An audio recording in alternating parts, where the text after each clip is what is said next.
திருக்கழுகுன்றம் 2ஆம் பாகம். இதில் நாம் இக்கோவிலின் சிறப்புகளை பார்க்கலாம். திருக்கழுக்குன்றம் செங்கல்பட்டு மாவட்டத்தில் அமைந்துள்ள இந்த தலம் அதன் வேதகிரீஸ்வரர் கோயிலுக்காக மிகவும் பிரசித்தி பெற்றது.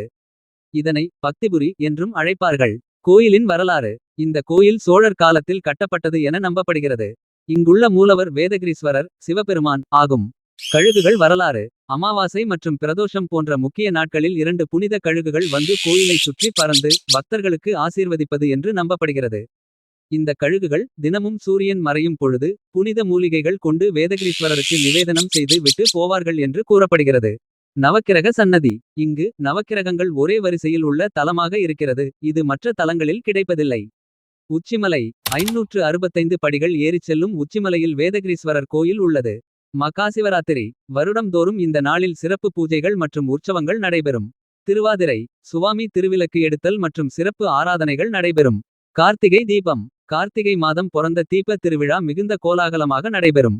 இதுவே இந்த கோவிலின் சில சிறப்புகள். வேறு சிறப்புகள் இருந்தால் கமெண்ட்ஸ்ல சொல்லுங்க. நன்றி மக்களே. வேறு ஒரு சுவாரஸ்யமான பதிவுல பார்க்கலாம். மறக்காமல் சப்ஸ்கிரைப் பண்ணிடுங்க.